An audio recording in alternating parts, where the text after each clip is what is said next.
Let me just say that today's event is in keeping with our mission and goals.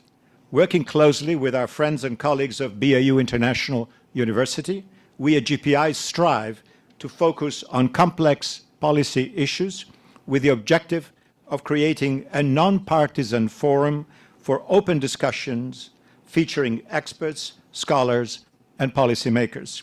Our ultimate goal is to produce viable and constructive policy options. Last but not least, let me, on behalf of us all, I would like to thank Mr. Enver Yücel, our founder and chairman, who is with us today. This university and research institution are the products of his far-reaching wisdom and vision of a world in which education without borders becomes a major factor of human progress and a vehicle to promote peace. Thank you, Mr. Yücel. Let me now invite to the podium Sinem Vatanartiran, President of BAU International University. Sinem, please. Thank you, Paolo.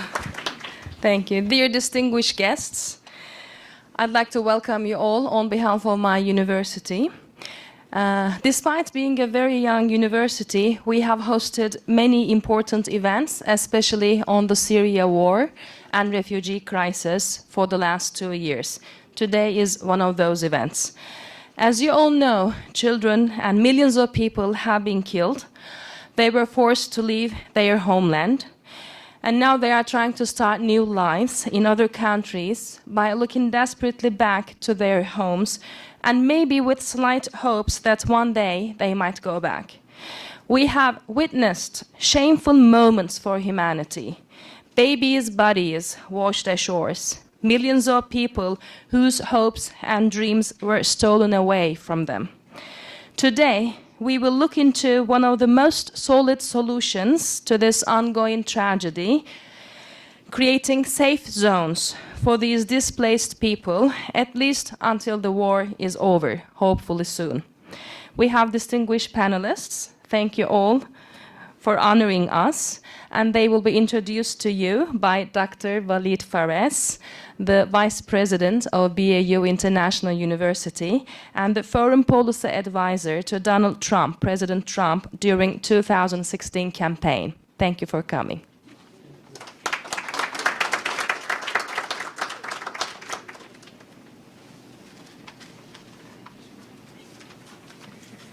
Thank you, Sinem, very much, and thank you, Paolo.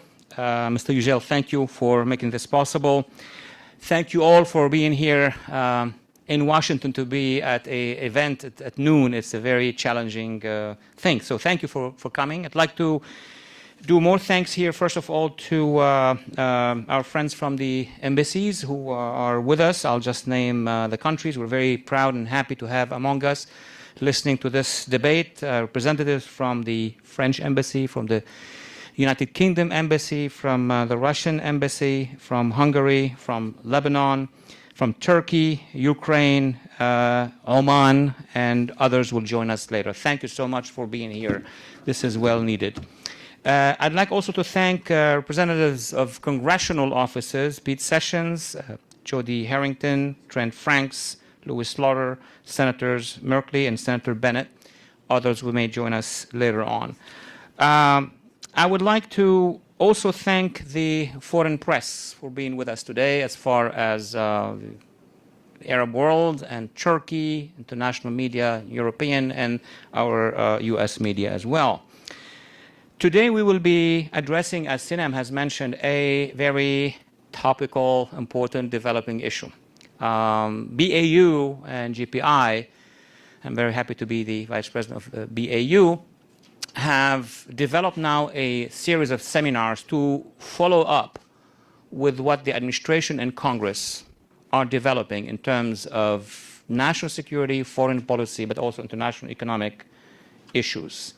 Now, in the front of all these issues in foreign policy, we've heard already the administration and many members of Congress on both sides of the aisle speaking about and mentioning the necessity of establishing some call it safe zones, now we're calling it secure zones or safe zones, in the sense that these zones in Syria will be established, and we're going to discuss the issue of establishment, for two goals.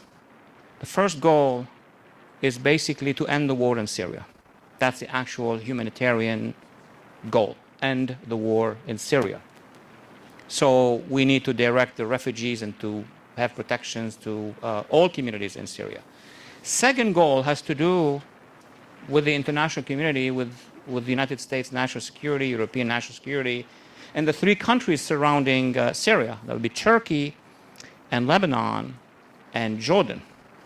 There are millions of refugees who already have left Syria to these three countries, and already it has created tremendous impact on the economies, well-being, and the security of these three countries. But beyond these countries, European countries have, all the way from Greece to Sweden, had to deal with waves of refugees. These are not the regular economic refugees leaving to seek job. These are waves coming from a civil war or a war in Syria, whatever you want to call it. So in addition to that, we have had here in America a long debate, a complex debate during the campaign, but now the campaign is way behind us now and will be for weeks and months to come about refugees, intake of refugees. For all these reasons, we at BAU wanted to move forward with the non-government discussion of it, because as we all know, President Trump has asked the Department of Defense and Department of State to work on plans to end ISIS. That's one subject, but the other plan is to establish an idea, a structure for how would safe zones look like in Syria. So now this is the government business. They will talk about it just across the street here when time will come. But civil society, the public, legislators, media, think tanks need to engage in that debate. And I conclude by saying that the necessity of engaging in this debate is because in liberal democracies, and we're one of the largest liberal democracies, the greatest one in terms of strength, but India is a bigger democracy, is basically we need the public understanding and support. Foreign policy cannot be any more exclusive. It has to have the support of the public. So the more we debate it in the public, the more we can get support for these policies. For this purpose, I am very pleased today to introduce very briefly, because you have their bios, they're very long, usually very much achieved throughout their histories, the members of our parliament, of our panel. And I'll begin with Joseph Schmitz, Attorney Joseph Schmitz. He has served as an official at DOD, and he has served during the last year as one of the national security advisors of then-candidate Trump. General Tom McInerney, he has had a long journey in our defense establishment, U.S. Air Force, of course, but he's now serving as one of these voices, part of the debate in the media. He serves as a military expert and analyst at Fox News. We have Ilan Berman, a good friend, who is one of the pillars of Washington's NGOs and think tanks, and I'm sure both locally and internationally you've heard him speaking about all issues related to Middle East. He's one of the well-known experts here, coming from the American Foreign Policy Council. Last but not least, Kuntay, Dr. Burak Kuntay, who's coming specially from Istanbul to speak to our audience and go back. This is really an achievement, and we're very proud of Dr. Burak's achievements. He heads a number of programs. I don't want to go over all programs, but the most important one at Bahcesehir University is for students to understand the United States. So he heads the American program in political science at Bahcesehir University. So this panel is going to be addressing, and very quickly we're going to move to the address, many questions. One of the questions is about where we're going to do them. Where will these safe zones be? Second question, what will happen above these safe zones? See, these are very interesting questions that are not even yet in the debate. Who will be in charge of the air over Syria? We have a brilliant mind to talk about that. 3, we have the issue who will be for the safe zones and who will be not so much for the safe zones, the regional context. Then we have a fourth question, that is, who will be in charge inside these safe zones? Who will police them? Who will help? And there is this question that has been part of the debate even before we started to talk about the safe zones: who will pay for them? Who will fund these safe zones? So I'm glad that I'm not going to be the one to answer these questions right now. I will come and then help with the discussion. So without further extension of the introductions, I would like to invite at this point in time Joseph Schmitz to come to the podium and share with us your thoughts, please. Joseph.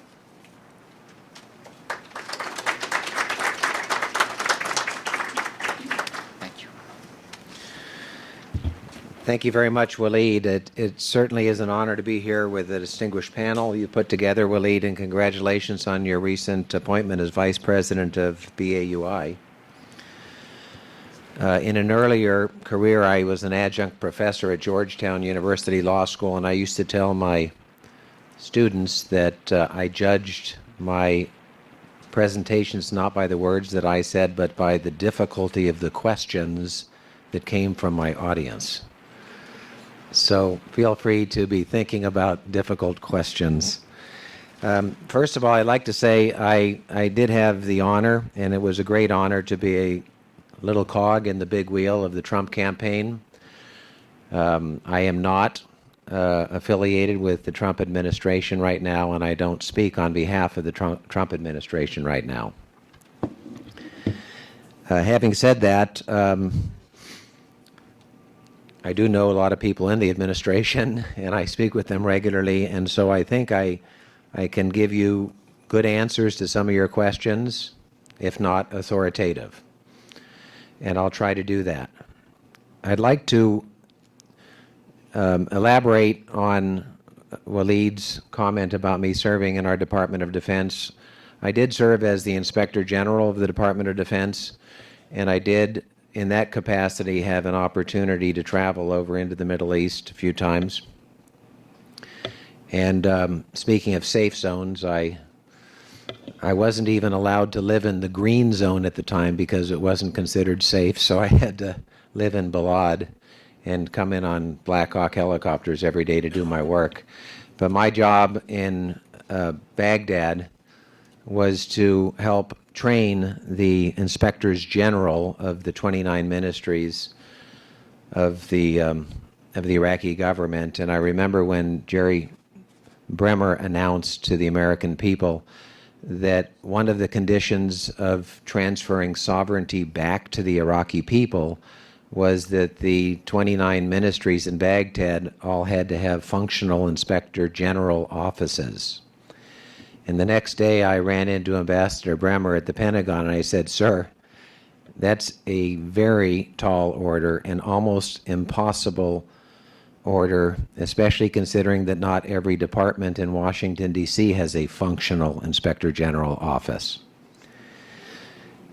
And the next sentence was, "It would be impossible unless I give you my very best deputy inspector general to be your inspector general in Baghdad." And next week, Admiral Larry Poe, my best deputy at the time, was on a plane going to Baghdad. And I subsequently sent my very best training officer, Dr. Charles Johnson, over to Baghdad, and he spent about 3.5 years training the Iraqi anti-corruption forces. And I think some of them are still there. On a personal level, my counterpart, the Inspector General of the Ministry of Defense in Baghdad, a woman by the name of Layla al-Bakhtor, came over to the United States. I was privileged to host her in the White House. She pled with the American people not to abandon the Iraqi people and to help them get back on their feet. I made a personal pledge to go back over to help Inspector General al-Bakhtor in her Ministry of Defense and her anti-corruption efforts, but before I could get there, she was assassinated.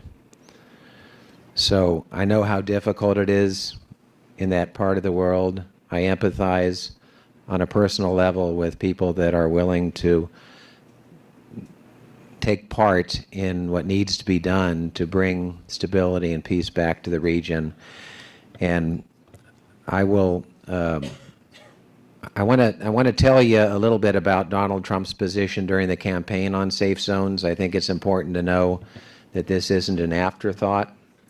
As a matter of fact, 3 days after the Paris terrorist attack, Donald Trump was campaigning at the time. This was 2 months before I was part of the campaign.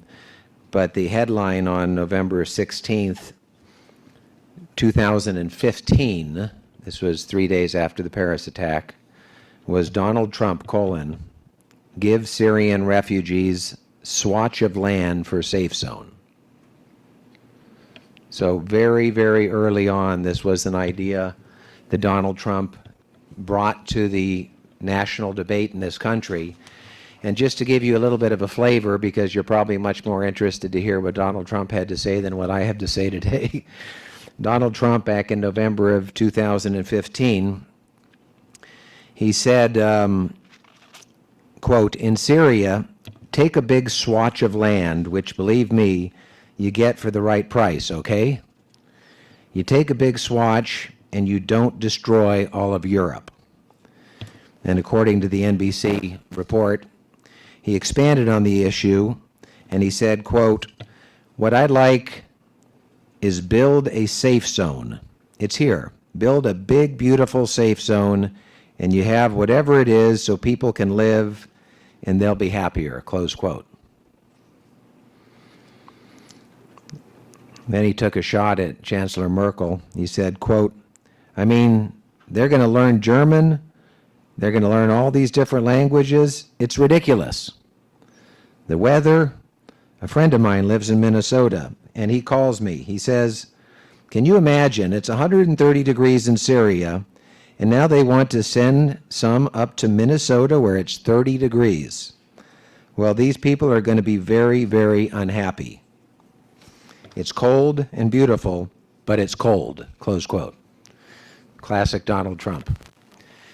So now we read in the papers and the news every day that the debate about the safe zones is coming to fruition, and you'll probably see over the next days, maybe weeks, but you'll probably see some very concrete plans coming out of the new administration. I just wanted to share with you that the idea of safe zones is not new for Donald Trump. He's been thinking about this for a long time. And I'll close just on another slightly personal note, but it might trigger some questions. Over the last 2 years, I've had the honor of working with a group called the Nineveh Plains Units. I serve as the counsel for the Assyrian Christians in the United States that are trying to do concrete things to help the Christians on the Nineveh Plains come back to their homeland. There used to be over 1 million Assyrian Christians on the Nineveh Plains. Now there are maybe 300,000. And on the good side, or the good news, within the last 6 months, the central government of Baghdad has actually recognized the Nineveh Plains Defense Units, a Christian militia, ironically, as jihadis under the fatwa against ISIS. Think about that. Christian militias on the Nineveh Plains in Iraq being called by the central government of Iraq jihadis against ISIS. Isn't that ironic? The other thing I should say, I've also had the honor over the last couple of years of working closely as counsel for the Nazarene Fund, which is Glenn Beck's nonprofit that is decided a couple of years ago to try to do what they could do to help the refugees coming out of Syria. And I spoke this morning with the executive director of the Nazarene Fund, and she told me that I could pass on to you that they are now definitely in the business of restoring and rebuilding the homelands. So this is a private sector American entity that has devoted millions of dollars to help restore and rebuild homelands for the refugees in Syria and in Iraq, to the extent that the victims of ISIS spread that far. I'm going to close my comments. I think Walid said I had 10 minutes, but I'll be open for questions and answers later. Thank you. Thank you. Just here to introduce General McInerney to come to the podium and talk about the air.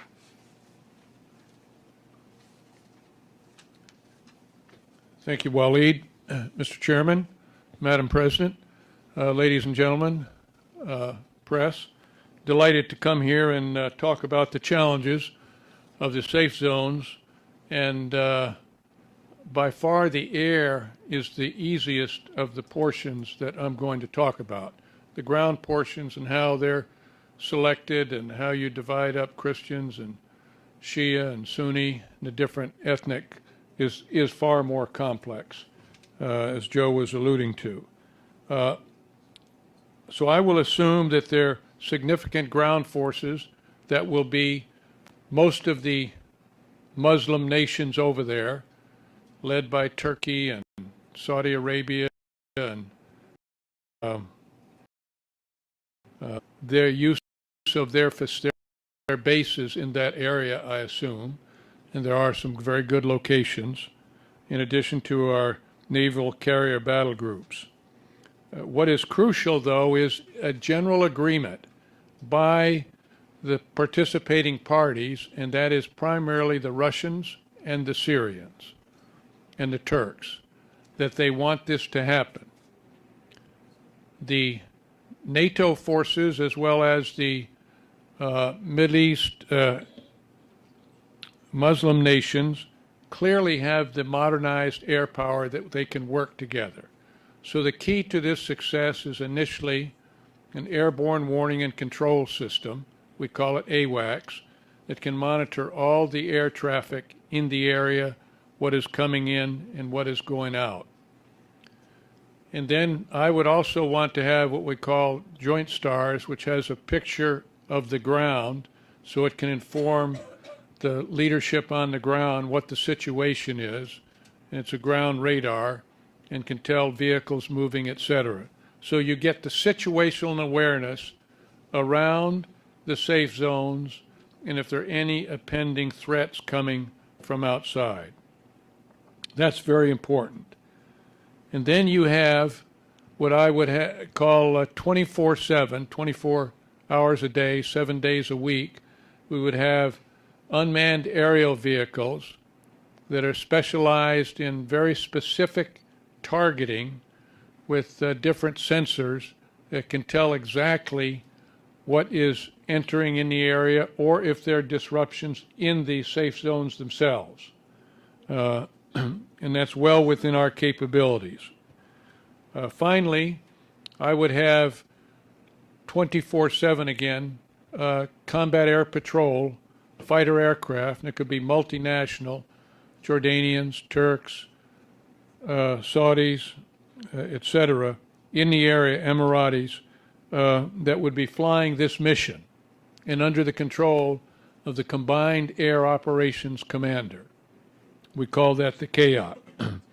These are the basics that you need to control a safe zone from the air and to also enable those on the ground to have insight and awareness, situational awareness of what is going on in their area.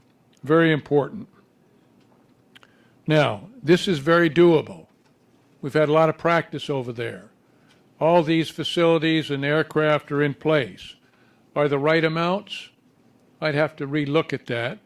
There may or may not be, but you could have certain combined CAPs, combat air patrols, that could cover one or two areas depending on the situation. Again, the coordination with the Russians is crucial. The Russians have very powerful surface-to-air missiles, and they have very capable fighter aircraft, so they must want to participate. I'm not worried about the Syrian Air Force. It could be a problem, but I do not think it is. We can handle that very quickly, and if need be, we could destroy it. That's not the objective.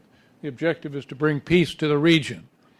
And so we want to all have the same goals that Walid laid out, end the war in Syria, and then relieve Turkey, Lebanon, and Jordan of this tremendous influx of refugees going in the area. So I believe that we as united forces over there, with the right diplomatic leadership, can make this happen, and it's well doable within the time frame and resources that would be available. Thank you very much, and I look forward to your questions.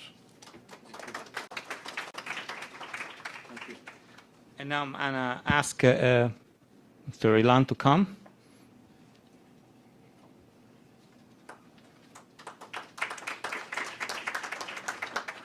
Thank you. This is, it's always a treat. Thank you to the chairman, Dr. Yücel, and thank you to my friend Burak. As he knows, it's very easy to get me to show up at things when he asks. So, although he did ask me when we spoke about this panel, he asked me to talk about Russia, which is a key stakeholder. So I'm going to try to do a little bit of that over the next couple of minutes, and sort of try to explain the context.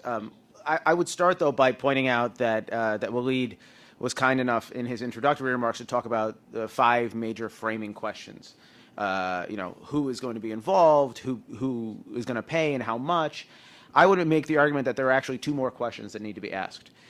The first is, who cares more?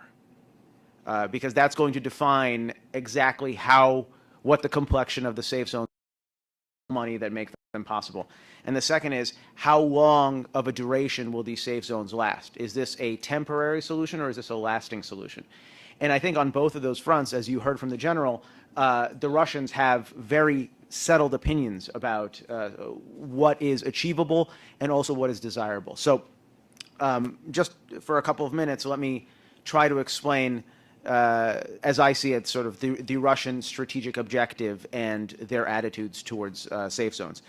So I think much can be written, much has been written about Russian strategy in Syria. We have not nearly enough time to talk about it all and give it the proper analysis it deserves. But I would point out that it's really can be sort of boiled down to 3 things. First of all, Russia is eager to shore up its strategic position, not only in Syria, but in the Middle East regionally. It's useful to remember that the Russians have had a naval base in Syria since the early 1970s as part of an agreement that the Soviet Union created with then Syrian President Hafez al-Assad. The outbreak of the Syrian civil war created at least a possibility that there would be a reduction in Russia's military presence, that this presence would effectively be nationalized, it would be lost in a way that frankly is unacceptable. And it's unacceptable to the Kremlin for very good reason, because if the Russian government perceives of itself as a global power, which it does, then the sine qua non of being a global power is being able to project power globally. And the loss of a military outpost, a vital military outpost, like the port in Tartus, is unacceptable. And what we've seen the Russians build since has been not only to shore up that naval position, but also actually to expand their military foothold in the west of the country, including through multiple air bases at the north of what could be called the Alawite Zone in the west of the country. The second driver, I think, is that it's useful to remember that while we care about Syria in the context of regional dynamics, this isn't the only war that the Russians are fighting. In fact, it's maybe not the most important war that the Russians are fighting, because there is an active conflict underway in modified form in the east of Ukraine. It's something that the Russians care very deeply about, but I think it would be fair to say that there has been a little bit of a simply, and there is an impetus on the part of some parts of the Russian political elite to change the conversation. And Syria is a way to change that conversation. This isn't the only objective, of course, but it is part of the calculation. But the most important calculation is one that's germane to sort of the larger discussion about what the safe zones are actually going to do, is the question of counterterrorism, the question of countering Islamic extremism. Here it's useful to, I think, throw out a couple of numbers. The Russian State Security Service, the FSB, has estimated that fully a quarter of all of the foreign fighters that now make up the legions of the Islamic State have come from either the Russian Federation or other countries in the post-Soviet space. The independent observers have commented that Russian is now the third most popular language in the caliphate controlled by the Islamic State. This gives you a perspective as to why the Russians care so deeply about what happens in Syria, and it helps explain that from the Russian perspective, this isn't just about foreign adventurism. This has a defensive character as well. Their engagement is intended to sort of carry out operations with itself. That helps in this is where the Russian government tentative. They're speculating concern flows. The safe zones are intended and were proposed with the intent to diminish refugee flows towards Europe. But from the Russian perspective, there is concern that it will create refugee flows in other directions. And the safe zone proposal that the Russian government can support will not do that, will not force foreign fighters, will not force returnees back into the Russian Federation, into the post-Soviet space. There's also concern about whether safe zones can complicate assistance that the Russian government is currently giving to the Assad regime. The Kremlin has become a erstwhile and very forthright supporter of the Assad regime in its fight against assorted opposition forces, and the Russians simply will not support a safe zone proposal that makes it harder for them to do that, to invest in the stability of the Syrian government. They will not permit the establishment, right? The corollary of this is that they will not permit the establishment of these areas in places that overlap or overlay areas of contact, areas of military contact currently. In other words, the Russian government is not interested in safe zones if it somehow prejudices the current field of fight on the ground in Syria itself. But the Russians also see this as an opportunity. I think it's very clear from the statements that have been made by Russian representatives on various international fora, including the United Nations, that the Kremlin sees this as a starting point for negotiations with the United States. And clearly here, the Russian government wants guarantees that this will bring stability, and also that these safe zones will not be used as platforms for regime change. And you can go through the Russian press, you can find repeated statements talking about the danger of a sort of a subversive campaign that's being launched from these safe zones.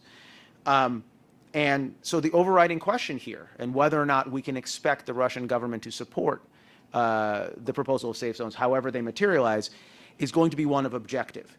Does it relieve humanitarian suffering? Does it prevent migration flows into the European Union, into the Eurozone? And is it a platform for regime change within Syria itself in a way that is detrimental to Russia's strategic objectives there? And most of all, Russia's support, whether it throws its full diplomatic weight behind these proposals or it is only lukewarm and tepid in receiving them, is going to be balanced again against two things. It's going to be balanced against Russia's evolving relationship with Turkey, and it's going to be balanced against Russia's longtime strategic partnership with Iran, which is also a major stakeholder in Syria. And the military cooperation that exists today between Moscow and Tehran in shoring up the the Assad regime in Syria is going to go a long way towards defining how not only Moscow, but how Tehran actually approaches the idea of safe zones. There is a sense here in Washington that safe zones present a hopeful solution, and we need to figure out if it's a workable solution as well. The way we define that solution is going to dictate everything about whether or not we can expect the Russian government and the Iranian government to support it. So I'll stop there. Thank you.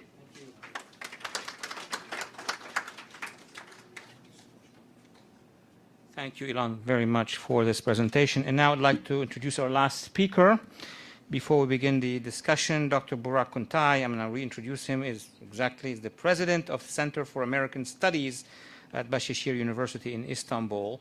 He's also a GPI fellow here in Washington, D.C. And we want to hear from you, Burak, more of the Turkish position. Thank you so much. Okay. Distinguished panelists, distinguished friends, welcome. All the representatives of the media, embassies. I'm so happy to host you in Global Policy Institute's and BAU International University's joint event. Dr. Phares just told me before we start, Burak, just 10 minutes. He always needs to warn me because, you know, I have a political background. It's impossible for me to stop on time. So I'll do my best. Now, we are talking about an issue. Actually, just everybody's talking about its name, but nobody specified what really it's gonna be. Right? President Trump mentioned this, but when we get into the details, nothing's set yet. Turkey, we have been looking for this situation past 2-3 years, but not the discussions are on the top format yet. Russia, honestly, Ilan, actually you know better than all of us, but I didn't hear something so sure from Russian side about this, but that's is why Turkey from the Syria fears. There's a lot of terrorist trespasses to Turkey, and all these terrorist groups have been bombing or directly attacking to the Turkish citizens in my homeland. We stayed. We were calm. We didn't say anything. We hold more. We hold more. But after Gaziantep incident, we said enough. Because my government's main duty is to protect me. And the protection, if you cannot get enough help from the neighbors or the international coalition, then the main duty of the government is to step in and to protect his own people. So Turkey did under the operation as we called Fırat Kalkanı.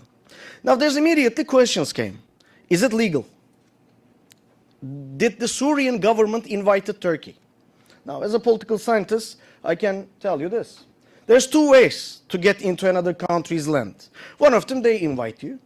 In this case, I don't think Assad government invited us. The second case, if that's a serious threat to your country, and more than everything, this threat become an attack, and then you have to protect yourself, which is as we call self-defense.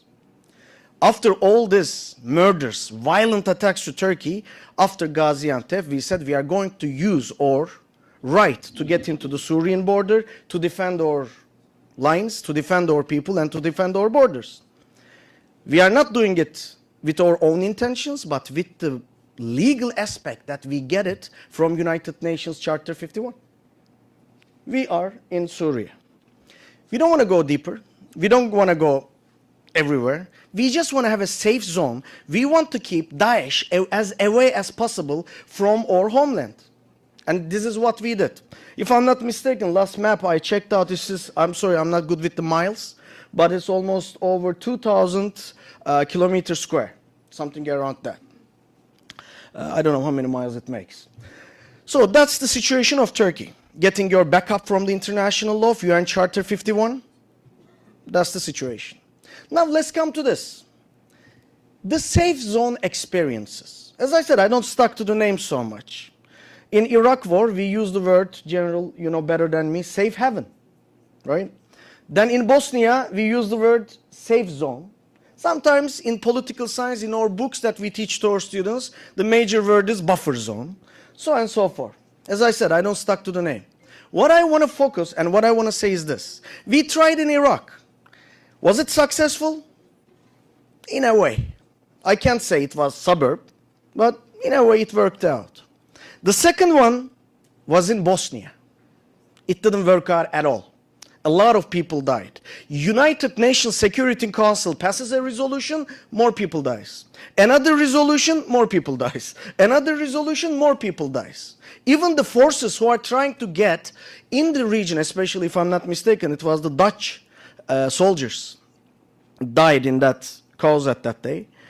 A lot of people, lost their lives, and there was a big Bosnian Muslim massacre went through in Bosnia. Why? There was a safe zone, but not applicable. It didn't apply well to the region. The intention was good, but it didn't work out well. And the last one we see was in Libya, right in front of our noses. The world said, we are going to do this. What happened? Another big problem. The safe haven areas was filled by the Libyan, not official armed force, not the Gaddafi people obviously, but the people who are against the Gaddafi, and then they cause a serious problems in the region. Şimdi, when we look at these three examples, I think it's going to be enlightening us for the future. It's going to show us the direction, which is my third point. Do we need it? If we need it, how are we going to establish it? One, why Bosnia and why Libya failed? Because the decision-making process of United Nations Security Council was not fast enough. In Iraq, it was just US, it was just Great Britain. Great Britain and US said, we are getting our rights to organize this structure, which was not given officially by the United Nations Security Council, but they said we are getting this right from Chapter 7 of United Nations. Is that the best way to handle this? With the ownership of two countries? I don't think so. We saw the problems in close feature at that time, in beginning of 2000s. But when you look at the Bosnia and Libya, it was a big failure too. So, do I mean safe zones is a bad thing? Absolutely not. I say safe zone can be so successful in Syria if we got the right examples, the right lessons from the failed ones in the past. I'm going to be so straight. One, why do we need a safe zone? Sometimes it is easy from miles and miles away to talk about people's lives. To just look them on the map, just this ethnic group is here, that country is there, this ethnic group is moving a couple kilometers over there, etc. But when you are looking from the region, when you live in that country, you feel the pain. You feel it. You live in it. And it doesn't have time to wait on the table to solve and to discuss and to see, let's check, let's make another meeting, let's do another one. It doesn't work like that. Geneva 1, Geneva 2, Geneva 3, Geneva 4, Munich, Astana. We keep on talking. No problems about the talkings or the meetings, get-togethers. Everybody give beautiful messages. No problem. We are good on that, everybody. The international community. But the immigration problem in Syria keeps on going more and more. The people are losing their lives in Syria more and more. Any solution to that yet? No. So, before the meeting, one of a distinguished journalists asked me a question. They said that you are suggesting a safe zone. It looks like this is a critical issue and the problem in Syria is not going to be solved in a close feature. So, who's going to pay for this? They said, who is going to manage this, as Dr. Phares mentioned at the back. Now, do you see what point we stuck? This might last long, so let's not do it. That's not the solution. In Turkey today, close to 3.5 million refugees is living in Turkey's homeland. Official numbers 2.8, unofficially getting close to 3.5. I'm not talking about the other countries. And the other neighbor countries also having serious amount of people. Sometimes we are having problems to see some European countries to, host some refugees in that levels. I even saw some ceremonies when a country far away from the region just accepted 150 refugees. They were making big ceremonies and everything. Let me tell you one thing. Safe zone must be done minimum 4,000 to 5,000 square foot, actually kilometer square in the region. That's one solution and the description. Two, today's Manbij area must be in that security zone. As I said, don't stuck to the name. I'm just describing it.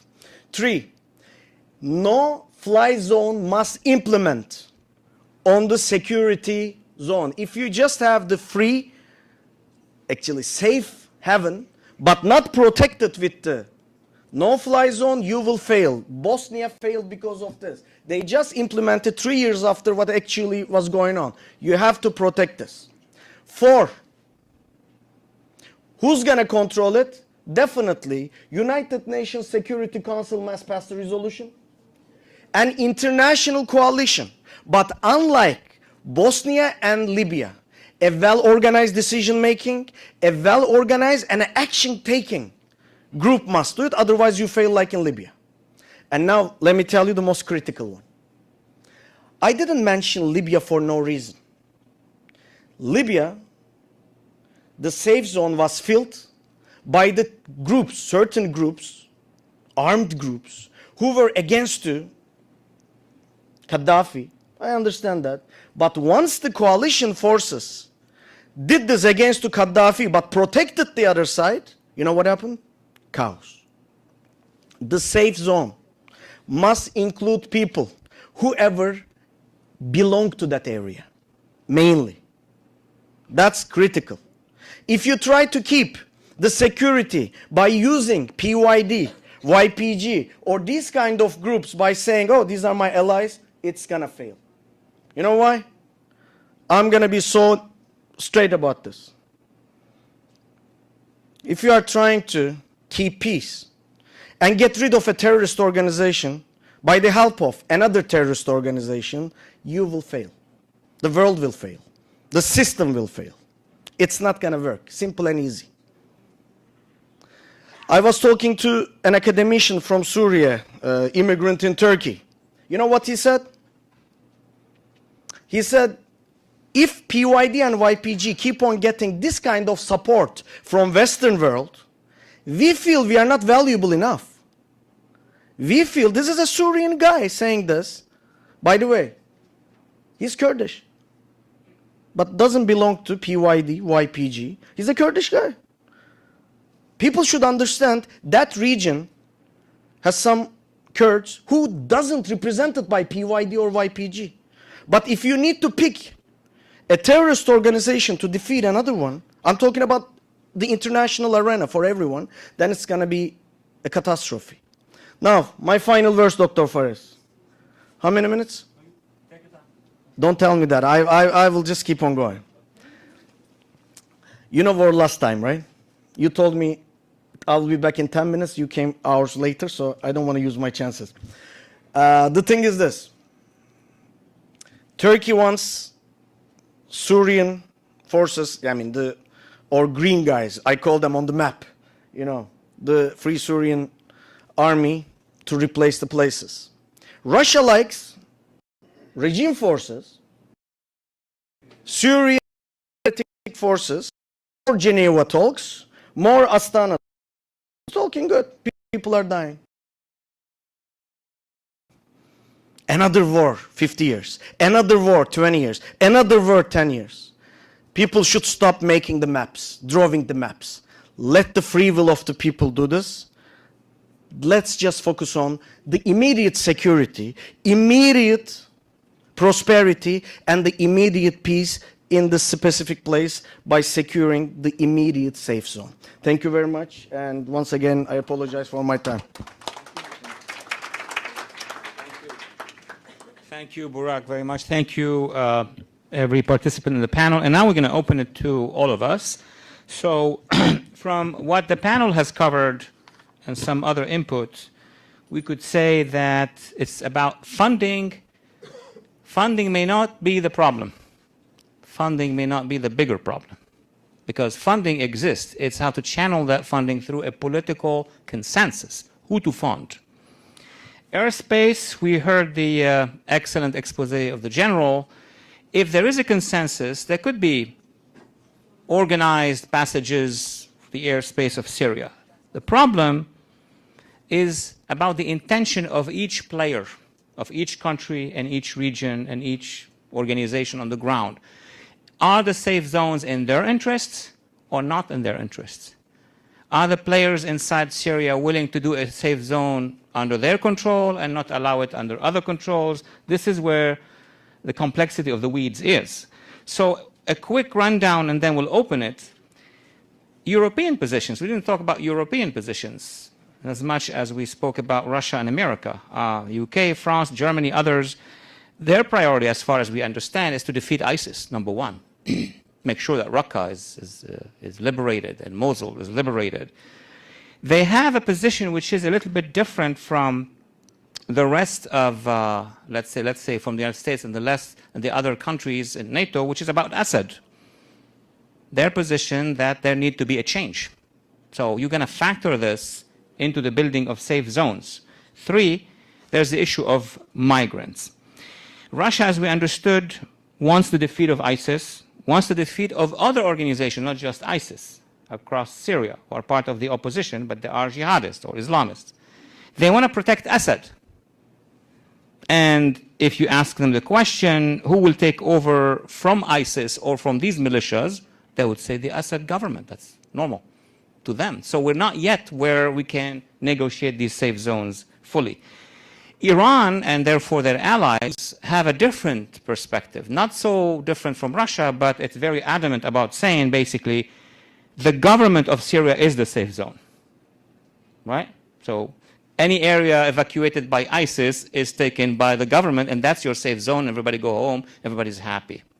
So we have a disagreement on that one. Jordan, let's mention the other countries. Jordan has a priority which is about the refugees. They're overwhelmed. Their economic system, social system is overwhelmed about the refugees. So they are with safe zones yesterday.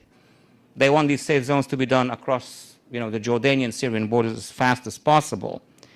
Lebanon is in a similar situation. It is overwhelmed, and more than overwhelmed, because of the demographics by the refugee population, which is not located, by the way, as far as I understand, in one area in Lebanon. It's dispersed across Lebanon. So it's even more complex than in Jordan. And of course, Lebanon would want to see that the ISIS threat is not coming to its own borders. We haven't mentioned the Gulf countries, because when we say who's going to pay for it, I know in Washington the answer is the Gulf countries. It's not that simple. The Gulf countries would go for safe zones as far as we understood their position, but they have a situation reverting back to the Assad regime. So there are negotiations to be made there. Turkey, we heard from Dr. Burak significantly about what are the priorities for Turkey. Definitely the issue begins with terrorism. Turkey has been hit on the inside, has been hit across the border, has a specific beef and issue with one specific organization south of its borders, it's called the YPG, which we, the United States, do not consider as terrorists, but we consider the PKK, which is operating inside Turkey, but has bases with the YPG. So that alone is an issue that Turkey considers vital and needs to be addressed with the United States and the European allies as well. The Turkish government is not very fond of the Assad regime because they said that the Assad regime basically is supportive of these organizations that got involved in strikes inside Turkey. But Turkey will support at least one of the major safe zones in the area. So we need a lot of engineering. Going back to the American position, if you take into consideration all of this list of data, of reality, we need an architecture that is much more complex than just stating the principles. Stating the principles is to ask in the American public, will you support the principle of safe zones? We are just at the beginning of the process of discussions. So that's why at this point in time, we've held this event, not to provide all the answers, but to raise mostly the questions. So I'm pleased and happy now if anybody from the audience, beginning with our VIPs, and then everybody is a VIP here, to raise the question with any member of the panel or with the panel altogether. And the panel will answer from their position. So we opened. Could you please identify yourself?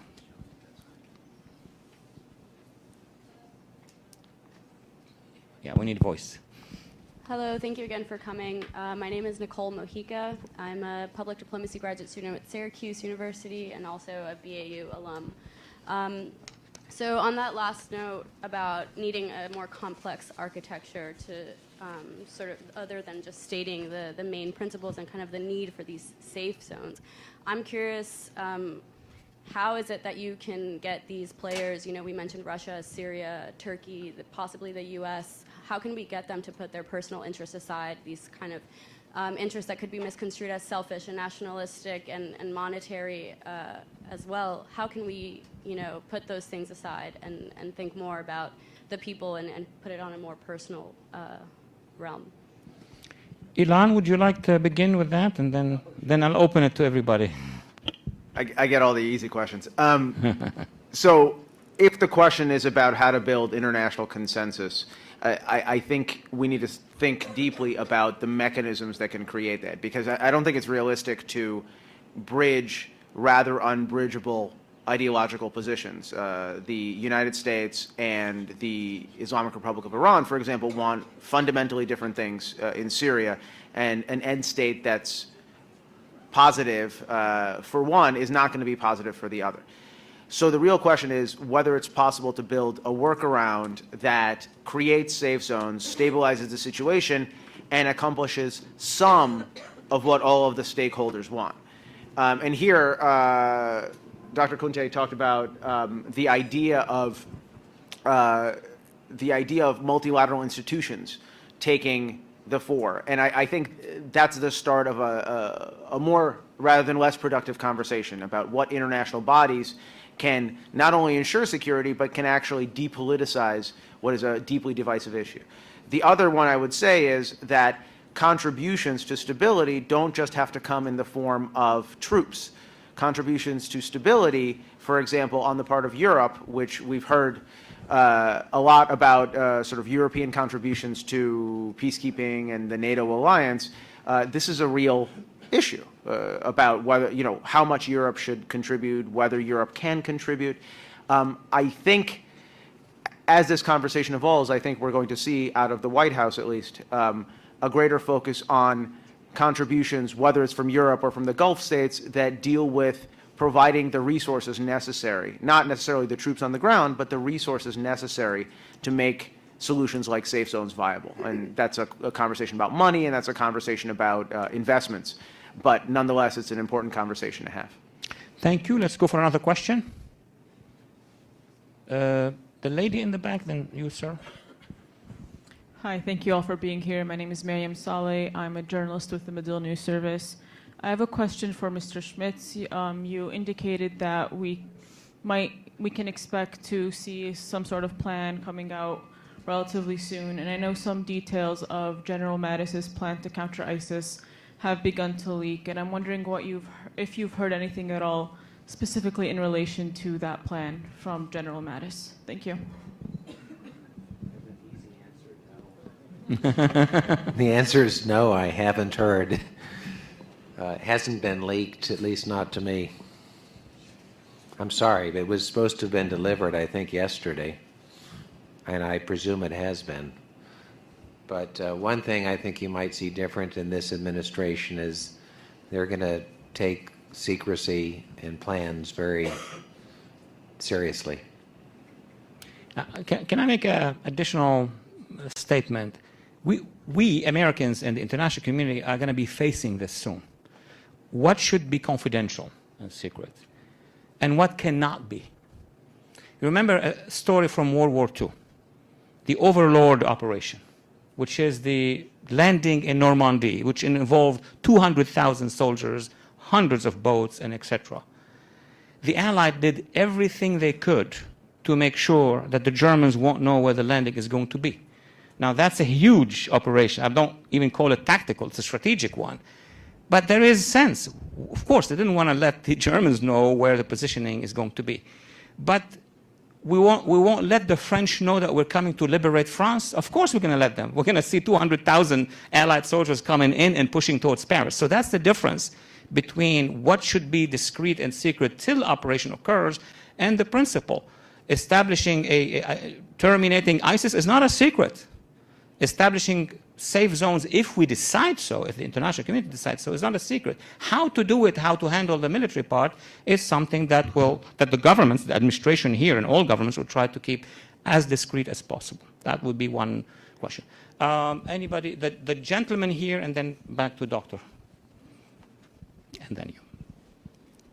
Thank you so much. Hi, I am Andrew McManus, formerly cultural advisor to U.S. commanding forces in Iraq. And I really like the idea of safe zones. But the question, I actually have multiple questions. I will try to minimize them. The safe zone will protect only refugees. And this eventually will let the Syrian regime to push more people from inside Syria against the regime inside those safe zones. You don't like the regime, you go live in the safe zones. Second, we have experienced during the Iraqi war, coalition forces led by United States and England. So why not do the same thing, but United States and France, and deal with the Syrian conflict? You know, by history, French forces were occupying Syria, and most of the territories between Lebanon and Syria. United Nations forces, they should have a direct influence in these safe zones. And it looks like safe zone is going to be protecting the borders of in the north Turkey and the south is Jordan. Thank you so much. Thank you. Anybody would like to comment on this from the panel? Please feel free. Joe or Ilan or General? Well, I think the idea of safe zones protecting borders that's part of the plan. I think that goes back to an earlier question: was how do you incentivize people to get involved and put skin in the game, so to speak? But the the idea of UN forces, I'm not sure if that's necessary or useful. I'd rather see local forces. You know, there's an ancient biblical lesson from rebuilding the Wall of Jerusalem where the Israeli king put guards at the border only if they had family living at the border. So they literally had to protect the border because their family was part of what they were protecting. And I think, we call that in the West, we call that subsidiarity. We put the decisions, government decisions, down to the lowest level where the decision maker actually feels the brunt of his or her decisions. And I think when you talk about just bringing UN forces in, that's anti-subsidiarity, and I would say that's not necessarily the right direction. Thank you. We're going to go very quick because we have many questions. Dr. Sinem, and then Ivy, and then two more. Yes, Dr. Sinem. My question is, I think we don't have any conflicts about whether safe zones should be established or not. Everyone agrees that there should be one now, at least today. But I think the problem is where will the safe zones will be established? And then we have been hearing or reading about America having positive relationships with YPG, PYD, and Turkey clearly announces or sees YPG as a terrorist organization because clearly for us it is the extension of PKK. So what other proof, does America need to consider YPG as an extension of this terrorist organization PKK? That's my question. And my second question is, actually it was a question asked today in one of the American papers, who will America choose? Whether this Kurdish group clearly have connections with a terrorist organization, PKK, an international terrorist organization, PKK, or Turkey, the neighboring country to Syria, a NATO member since the establishment of NATO, and who has been a strong alliance country of US for decades. Is it Turkey or this Kurdish group, clear connections with a terrorist organization? And is this question a really difficult question to answer? Thank you. Since this is the single most important question asked in Turkey, and I assume all the panel knows that, and we know that Dr. Burak spoke about it, it's clear what the Turkish position is. I'll be interested in having the three of you from the American perspective opining on what is the current situation and where it could evolve, beginning with the General, then Ilan. Well, I'm not sure if we can solve this problem. Nobody's solved it for hundreds of years. We can try, and that's going to be our difficult challenge, because you said nobody questions it. We want safe zones. We do. But as you start laying out these difficult problems that we are facing, Turkey is not going to accept the YPG. And as we found yesterday, Russian airplanes almost hit American troops out there. And of course, the people that we're supporting makes that difficult. So I don't have that answer, and I think that's one of the difficult things. The air portion is very easy. It's the ground portion, and the three regions, if we say we're going to take three, the three that we would select, I think we're going to have to bias it in those directions. They may be different than Turkey would like in one of them, may be different than Syria would like, and so that's going to be the difficult thing that diplomacy will have to start. And then, of course, the forces that you have. So this is an extremely difficult. You asked the right question, and I'm not sure who's going to be able to solve that problem. Ilan. It's not going to be me, for sure. But I would just content myself with two comments. First of all, to sort of to trace back to the conversation about who the safe zones will protect and where they will be and how they'll be constituted. I think the problem or the potential danger that you flagged, sir, is exactly right. The safe zones should not be seen as a vehicle by the Assad regime for a balkanization of the country. There is a very real temptation on the part of an embattled regime to see a safe zone as a place to put all their undesirables, to sort of to push the people that they're fighting into those safe zones and to control the rest of the country. And that becomes a really insurmountable administrative problem for anybody who's administering the safe zone. So we need to avoid the temptation that is going to be apparent not just in Syria, but also among the Russian government and the Iranian government to have the safe zones be used in that fashion. I don't necessarily know that there's a solution for how to do that, but that's certainly something we should be wary of.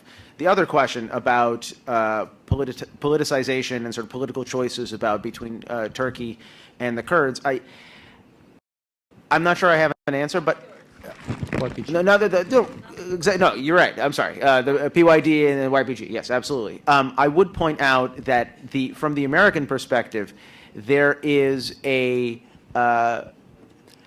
little bit of a stakeholder problem when it comes to fighting the Islamic State in Syria and Iraq.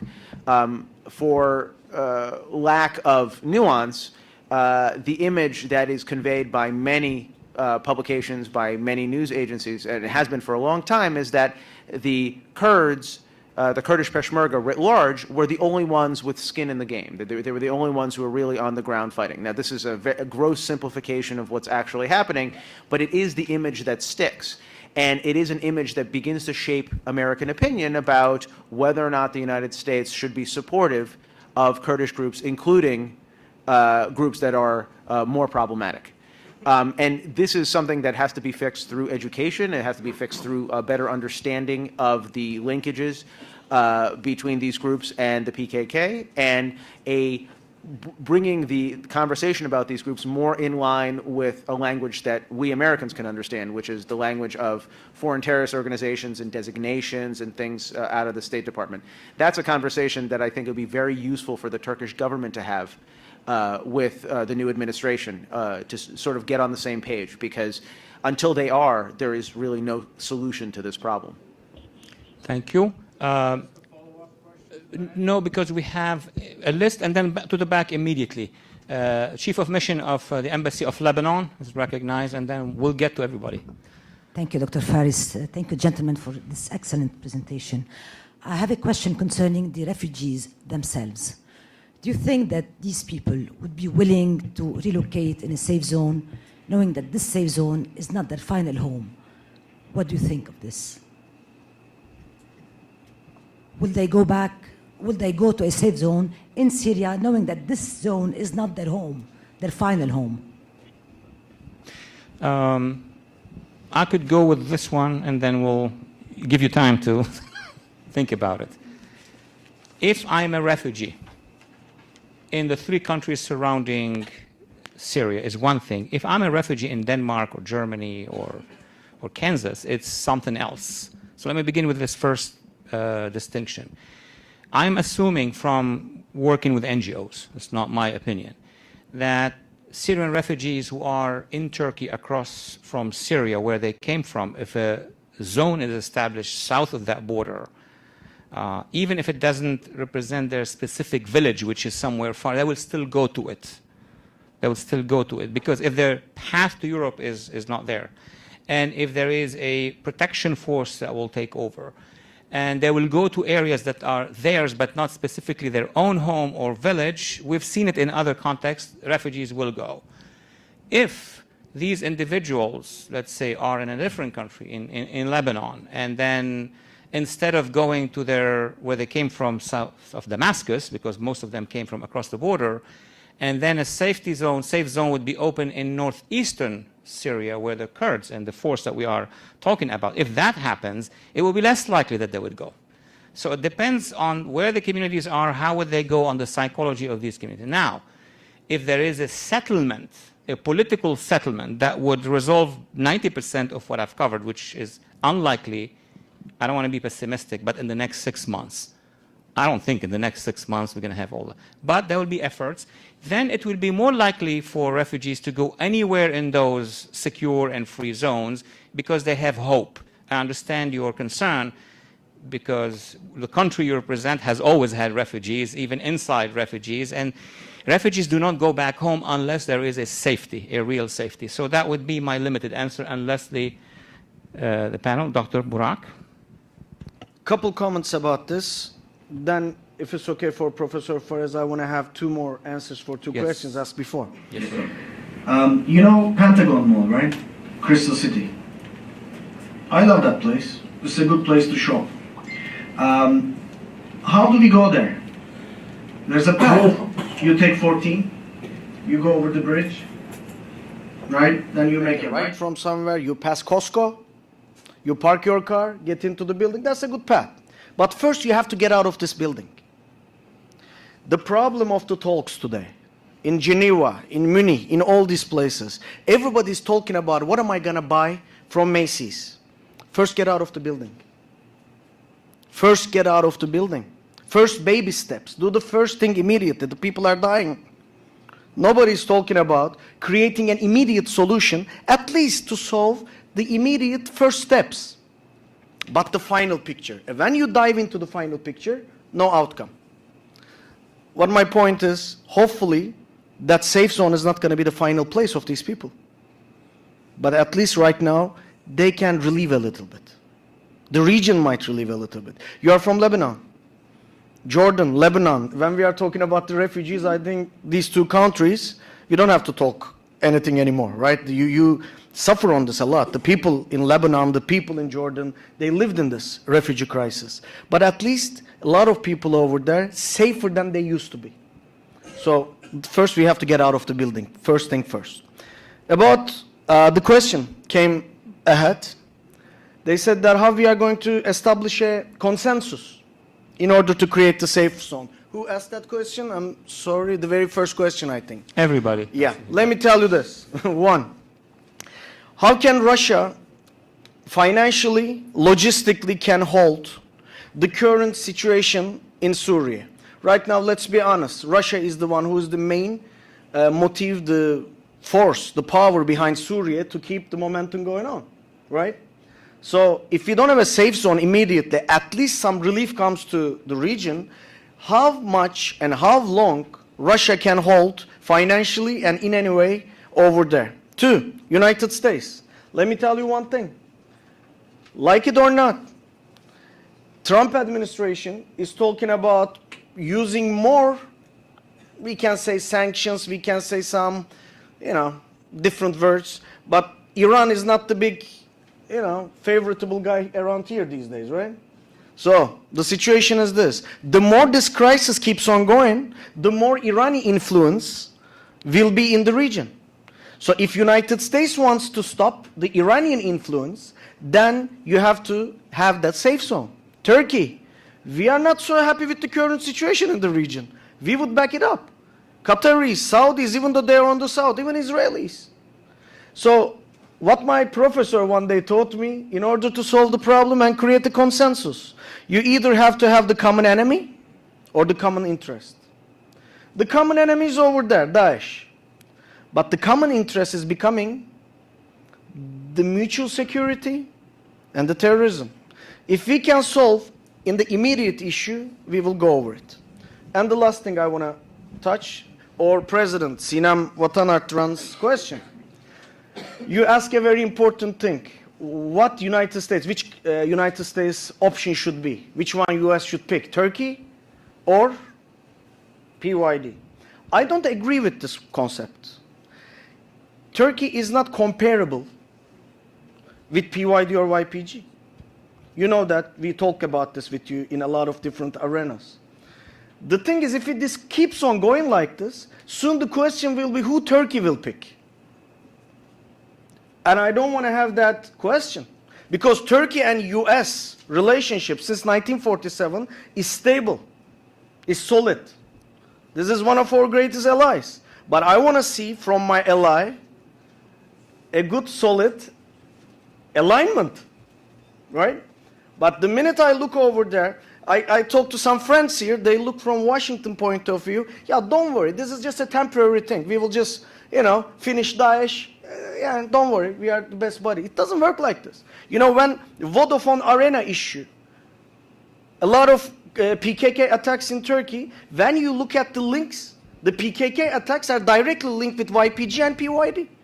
So then I ask my distinguished ally, come on. So this is not an option to pick from United States. This is a philosophy. You know what I like?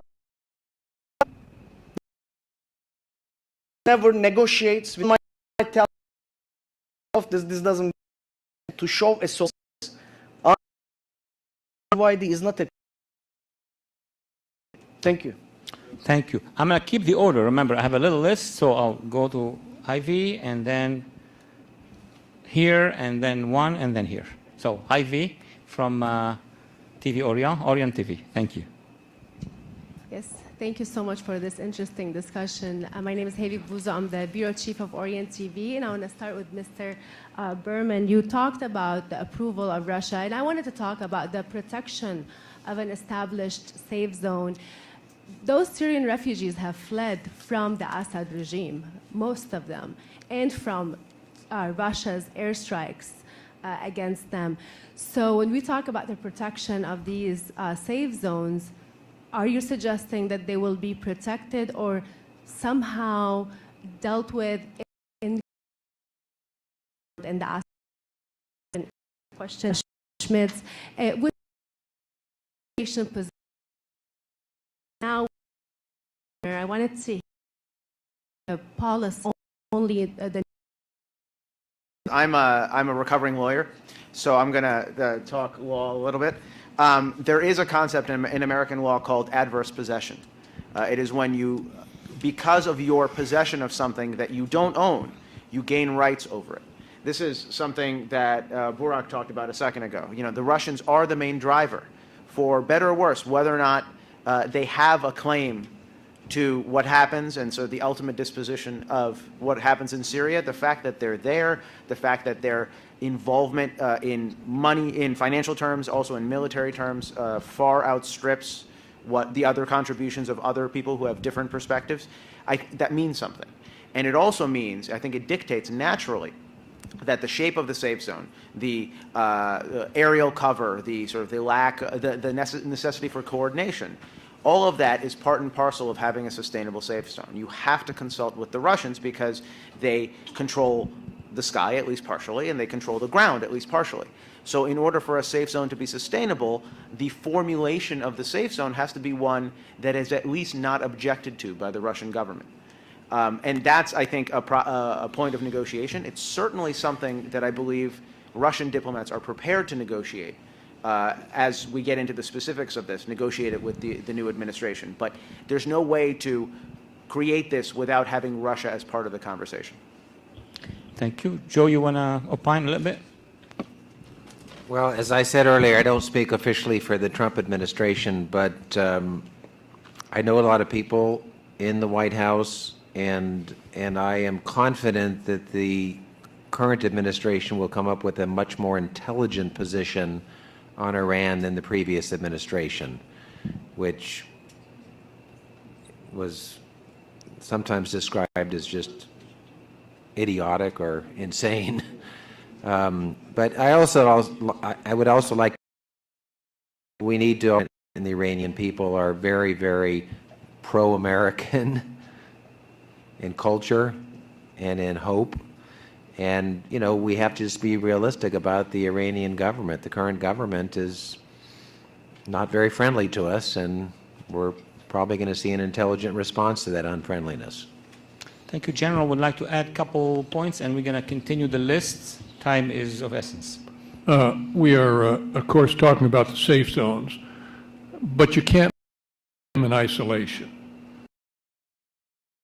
Destabilize everything to consider and what we're going to do. That, to me, is paramount. And then as the safe zones are supposed to be temporary, I believe ISIS is going to go out a lot quicker than people think, because we can take them out quicker. And then you've got to say, well, then what are the values of the safe zones? Well, if the Russians are not in agreement, and what is Assad's role? Everybody keeps saying the Russians are going to bail on Assad. I don't think so. I think he's going to be around.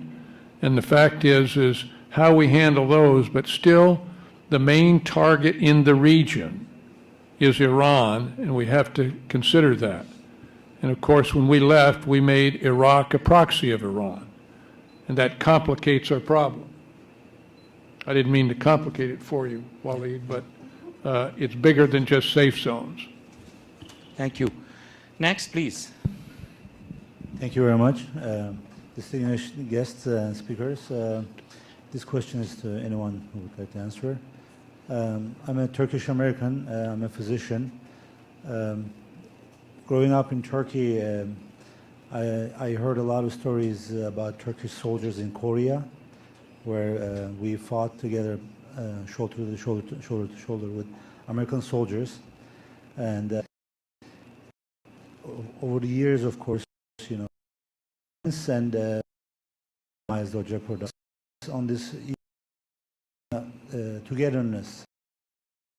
Similar objective in the United States. It's very, but on Turkey decisions such as the next step for Turkey is going into Münbic. As you know, Münbic is a very critical point for Turkey, and looks like it's going to happen. What happens? What decision would the United States government take? I don't want to say against Turkey. I get anxiety when I think about that. What do you think the action from the United States government would be if Turkey goes into Münbic? I will begin with this and then give time to the panel to reload. Answering your important question and Dr. Burak's question, there are things that we can see clear and things we are still thinking about. What we can see clear, not just because of emotions, that Turkey and America, they love each other. International relations is no love and hate, it's just interest. I don't see any way at this point in time that the US and Turkey will depart from each other. So many things are at stake to begin with. So the principle is that they are allies and they should stay allies. Now, with this administration and the next administrations and the next governments, these are countries that have been together since Korea and NATO. That's the principle. Second, there are issues. And all these issues can be resolved if the intention is there. So going back to what my colleagues have mentioned, in the previous phase of the Syria problem and Turkey-Kurdish issues, it was, to me at least, a clear positioning by the Obama administration. And I'm not criticizing or endorsing, I'm just stating facts. Has asked or the administration to do what it's under this administration and under this Congress as my colleague. When the choice was when these forces on the ground were going outside the Kurdish areas before getting to Manbij, what was the U.S. position? And that's already weeks before the Trump administration arrived. They asked these militias to go east of the Euphrates. So build on that. That's your answer. So when it comes to the essence of the relationship between the U.S. and Turkey, there is an answer. What the administration is going to be careful about is not to get things complicated as it is facing ISIS and facing the Iranian pressure. So for the Turkish public opinion, there should be no doubt about where America stands in terms of the strategic relation. Remember, America had issues with France over Iraq. I mean, these were amazing issues, and both were NATO, and both have been together in all these wars. At the end of the day, they came back together. So that would be my projection, though I don't have the final answer that you're looking for, but I can show you the tunnel. Where is it going? Let's go to, we had making sure that, yes, one from the press. Everybody's going to go, but very quickly. Yes, sir. Thank you for your time. Rahim Rashidi from Kurdistan TV. What will be KRG role for a safe zone in Syria? Because KRG is keeping a lot of refugees from Syria at this time. Anyone from the panel? Just explaining to the public and the students, KRG is the Kurdish zone inside Iraq. Capital is? What's the capital? Erbil. Erbil. So, pass, general. Excuse me. Again, a very difficult and challenging question. And as we were talking about Turkish-U.S. relationships in all these, because there are a lot of very challenging answers that we're trying to come up with, I step back and continue to say, what is our biggest threat in the region? What is going to be, what could be, if it's not already, an existential threat to the United States and Western Europe? Iran, in the nuclear direction that they are going. Where are we going to put our priorities? And then as we work our way down on that, and we're not going to put the Middle East back like it was 9 years ago. It's going to be very difficult to do that, in my opinion. And I think it's going to be very important how we work out the Kurdish position in this, and work it with Turkey, work it with the other nations in the region. But I think we want to keep our eye and our focus on what is the greatest threat and build from there. Thank you very much. The gentleman in the back, I'm keeping an order, I know the complexity, please. I was interested Can you introduce yourself so everybody knows you? I'm sorry. I'm Andrew Weiner. I'm a professor here at BAU. Thank you. Dr. Kuntay, you mentioned that we have to take into account the indigenous population in a so-called safe zone. And geographically, the map that was on the screen before showed that if we're going to have a safe zone in the north of Syria, it's going to be in the Kurdish area. How is that going to work practically, particularly if we have local forces, i.e. Turkish forces, protecting that area? Let's first realize this. What is a Kurdish area? How do we define this? In northern Syria, if you look at the exact demographics, you can see a lot of Turkmens over there. You can see a lot of Turkmens over there. First of all, if we check out the demography of the region, you cannot specify, especially in Syria, in the north part of it, 10 Kurd, 5 Turkmen, 3 Arab. It doesn't work like this. What we are talking about is this. If you are going to create that area, first of all, that's Syria, right? The Syria. And we always back up the unity of Syria. If it is possible, and we have to, the international coalition, the international world must push for it. The unity of Syria, but in a democratic way, in a humanitarian way. The government, the central government, should not oppress its people in that concept. But when you look at the demographics and the map, you cannot say the north is Kurdish, the south is Arabic, that one is Sunni, that's Shia. the demography in Syria is more into each other, right? Şimdi, if you are going to get one village, a Kurdish village, then what's going to happen to the next village which the Turkmens are living? It doesn't make a calculation like that. That's why I said the organization, the United Nations Security Council, must pass the resolution. Turkey, United States, Russia, these three countries, this is imminent. These three countries, definitely by using their capabilities, must protect by the power they got from United Nations. When you look deeper into the situation, definitely there's going to be refugees from the other parts of the Syria, which the distinguished lady here a couple minutes ago from Lebanese embassy, she mentioned that there's a lot of refugees from different parts of the Syria too. I'm not just saying that the people should be there, should be the original people who used to be there. I'm not saying this. But in a sooner perspective, hopefully, but Dr. Phares is not, and actually nobody is so hopeful about the immediate solution in Syria issue. Inshallah, everybody is wrong. And let's hope for this. And immediate solution comes out. But that situation will be solved like this. But I want to add one more thing. Ilan mentioned something so important. Russia's involvement into the situation. More than the region, more than everything, we are forgetting about one important issue. I saw a couple days ago, last Tuesday, 2 days ago, right? In United Nations Security Council, there was a serious clash between US and Russian interests. We saw that. Şimdi, Russia is protecting Syrian regime no matter what.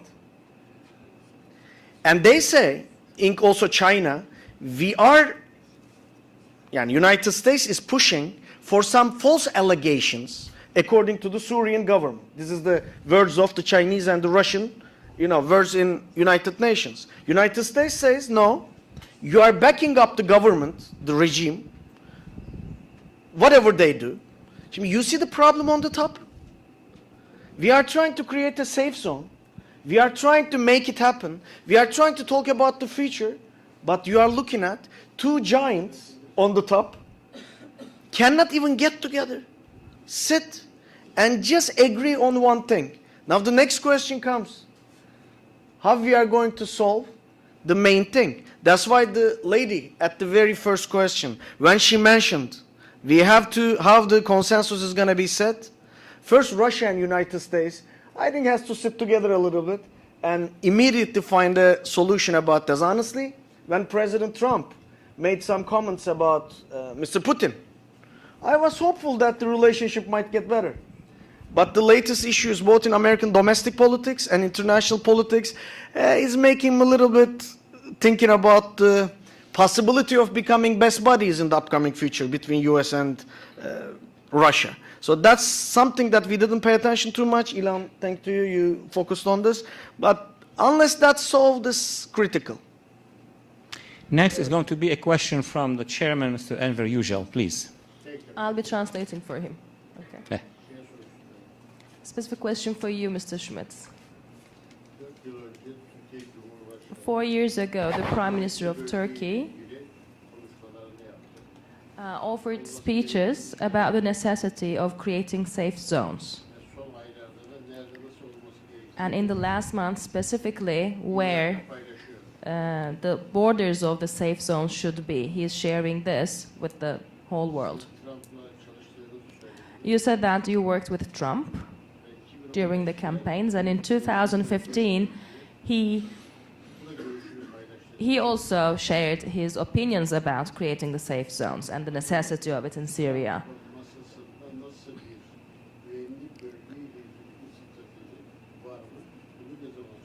What kind of strategy do you think Trump has on his table about these safe zones, and when do you think he will announce it to the world?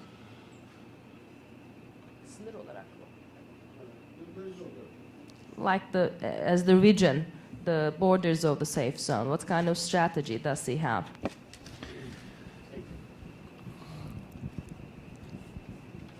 Not being part of the administration, but knowing many that are, I think you will see strategic approach to the safe zones where President Trump and his advisors will take into consideration not just the immediate safety of the refugees, which is a very, very important, what C.S. Lewis would call second thing, but also the more important first things, including the common core values that Turkey and the United States share under the Washington Treaty of 1949. And the bigger strategic pictures that General McInerney alluded to, including the influence of Iran and Russia in the area. I mean, you'll see, I think, a very, as I said earlier, a much more intelligent approach than the previous administration. And all I can say is the President has reaffirmed in the strongest terms his commitment to NATO. And that's where those core values are embodied that Turkey and the United States share. Democracy, liberty, and rule of law are the three core values codified in the Washington Treaty. And, you know, I think what you'll see is a plan put together that takes into consideration, actually, this goes back to Plato in 360 BC, the societies that look only at those what Plato called merely human things like survival and safety, and neglect what Plato called divine human things, those core values that define who we are and what we will fight and die for. We will be looking, I predict, that the Trump administration will be looking at both that Turkey and our other allies will like and our enemies will dislike. Thank you. We have just a few minutes and a few questions. So Professor Paulo, please go ahead. Thank you. Thank you all. Thank you, Walid. Thank you all, gentlemen. Just a general question again about the degree of American involvement in this whole project. We've talked about generalities, and certainly the fact that, as you pointed out, Mr. Trump has raised awareness on this issue when it was not so much popular, already back in 2015 when he was still a candidate. And the general pointed out to us that we know how to do this, essentially, at least when it comes to the air part.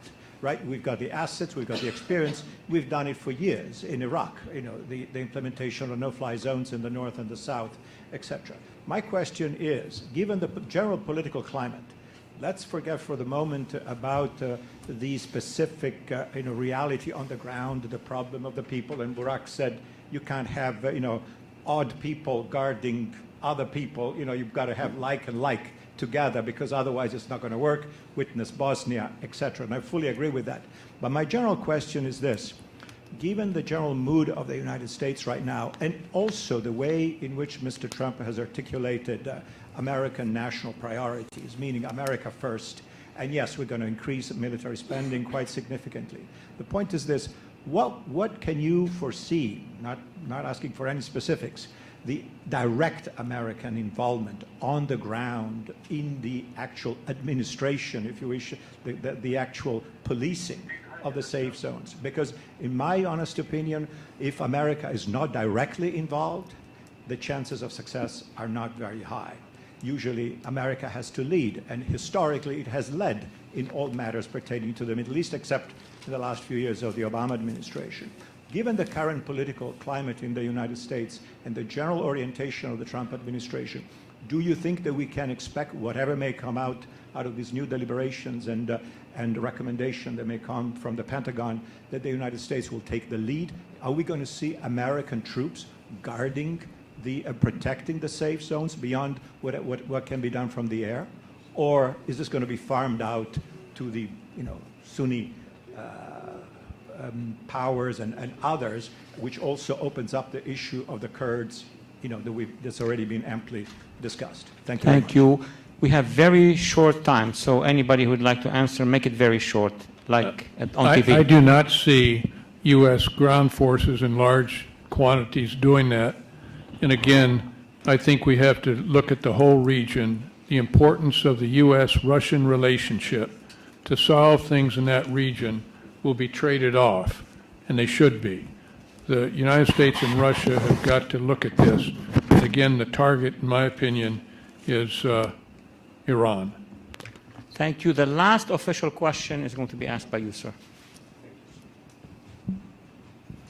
Yusuf Sadaki, one of the BAU International University students. Louder. Yeah. Okay. Yeah. My question is, like, we heard Mr. Trump repeat a lot about we have to fight radical Islamic groups. My question is, what the definition of radical Islamic groups in the National Security Dictionary in the United States? And if this, like, definition include the Shia militias, which fight in Syria and Iraq and Yemen and even in Bahrain, or not? And if it's not, so it's like an alliance to the United States for the future, or it's just like an enemy?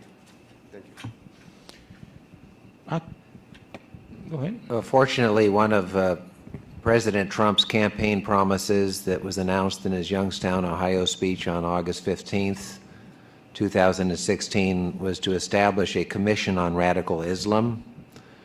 And my understanding is that he is in the process of establishing that commission, as he promised to do, and will answer your question. That's the legal answer. Now, the political answer, I will address the last part, not the first part, which he has answered, meaning it's not yet defined.